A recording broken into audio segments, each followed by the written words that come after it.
പാലക്കാട് ജില്ലയിൽ പുതുവിപ്ലവം തീർത്താണ് വി.ഡി. സതീശൻ നയിക്കുന്ന പുതുയുഗയാത്ര കടന്നുപോയത്. CPM-ന് വലിയ വിമതശല്യം തീർക്കുന്ന നാടായി പാലക്കാട് മാറിക്കഴിഞ്ഞു. ഇക്കഴിഞ്ഞ തദ്ദേശ തെരഞ്ഞെടുപ്പിൽ പാലക്കാടിന്റെ പല പഞ്ചായത്തുകളും CPM-ൽ നിന്ന് വഴുതിപ്പോയിരുന്നു. നേരത്തെ നടന്ന CPM ജില്ലാ സമ്മേളനത്തിൽ ഉടലെടുത്ത വിഭാഗീയത അവിടെ CPM-നെ പൂർണ്ണമായും വിഴുങ്ങിക്കളഞ്ഞു.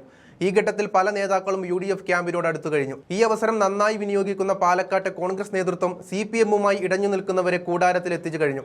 ഇന്ത്യ സഖ്യമായി മത്സരിക്കാമെന്ന ധാരണയിൽ പല നേതാക്കളും UDF-ന് കൈകൊടുക്കാമെന്ന തത്വത്തിൽ ധാരണയായ വേളയിലാണ് വി.ഡി. സതീശൻ നയിക്കുന്ന പുതുയുഗയാത്ര പാലക്കാട് എത്തിയത്.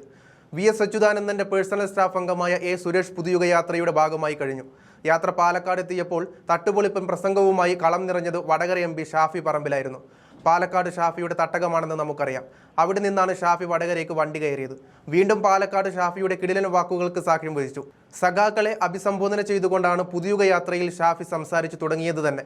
പിന്നാലെ പാലക്കാട് ഇളകി മറിഞ്ഞു. പാലക്കാട്ടെ കരുത്തരായ പല CPM നേതാക്കളും ആ പ്രസംഗം കേൾക്കാൻ വേദിക്ക് ചുറ്റുമെത്തിയിരുന്നു.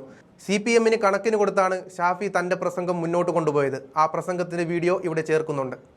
ഈ തിങ്ങി നിറഞ്ഞ ജനത പാലക്കാട് നിന്നും മലമ്പുഴയിൽ നിന്നും ഐക്യജനാധിപത്യ മുന്നണിയുടെ കേരളത്തിന്റെ ഭാവി തന്നെ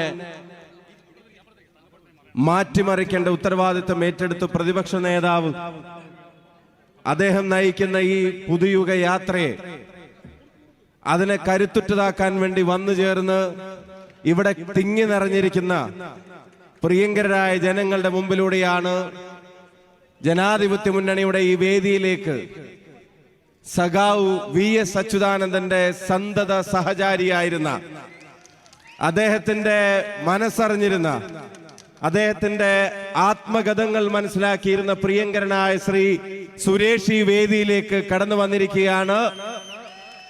ഒരു കാര്യം വളരെ വ്യക്തമാണ്, നല്ല കമ്മ്യൂണിസ്റ്റ് ഇത്തവണ ഐക്യജനാധിപത്യ മുന്നണിക്ക് ഒപ്പമാണ് എന്നുള്ളത് ഈ കേരളത്തിലുടനീളം തെളിയിക്കപ്പെടുകയാണ്.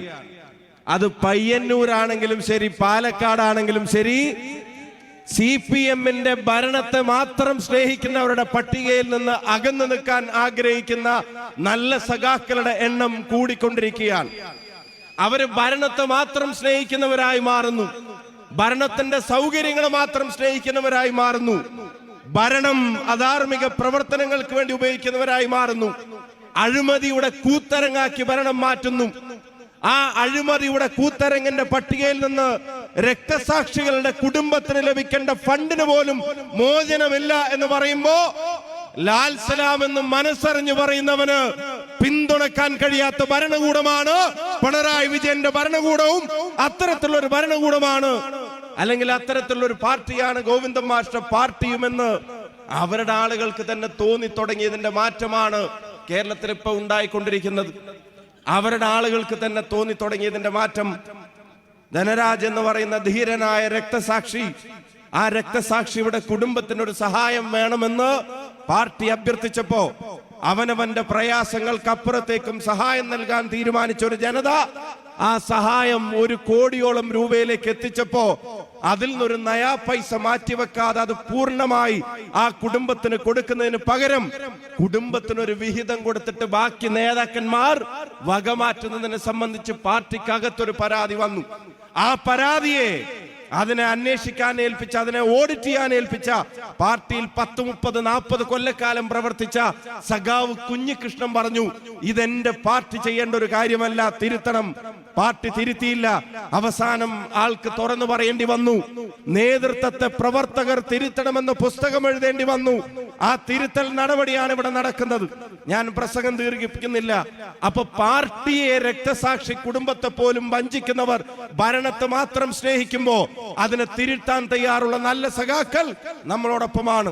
ഞാൻ അവസാനിപ്പിക്കുന്ന ഒരു കാര്യം കൂടെ, മഹാത്മാവിന്റെ പേരിൽ നിന്ന് തൊഴിലുറപ്പ് പദ്ധതിയെ മാറ്റിമറിക്കുന്ന, മഹാത്മാവിന്റെ പേരിന് വെട്ടുന്ന, അമേരിക്കയുടെ പ്രസിഡന്റിന്റെ ആഹ്വാനത്തിന്റെ മുമ്പിൽ രാജ്യത്തിന്റെ ആത്മാഭിമാനത്തെ അടിയറവ് വെക്കുന്ന, രാജ്യ താല്പര്യങ്ങളെ മറക്കുന്ന ആ ബിജെപിയുടെ രാഷ്ട്രസ്നേഹം വെറും കാപട്യമാണെന്ന് ഇന്ത്യയിലെ ജനത തിരിച്ചറിഞ്ഞിരിക്കുന്നു. ഇതിൽ നിന്നൊക്കെ ഒരു മോചനം കേരളത്തിലെ ജനങ്ങളും ആഗ്രഹിക്കുന്നു. ആ മോചനം സാധ്യമാക്കാനാണ് പ്രതിപക്ഷ നേതാവ് ഈ പുതുയുഗ യാത്രയുമായി ഇവിടെ കടന്നു വന്നിരിക്കുന്നത്. പാലക്കാടിന്റെയും മലമ്പുഴയുടെയും പേരിൽ ആർദ്രമായ സ്വാഗതം അദ്ദേഹത്തിന് ഈ വേദിയിൽ നേർന്നുകൊണ്ട് നിങ്ങൾക്ക് എല്ലാവർക്കും ഹൃദയാഭിവാദ്യങ്ങൾ നേർന്നുകൊണ്ട് നിർത്തുന്നു. ജയ് ഹിന്ദ്, ജയ് UDF.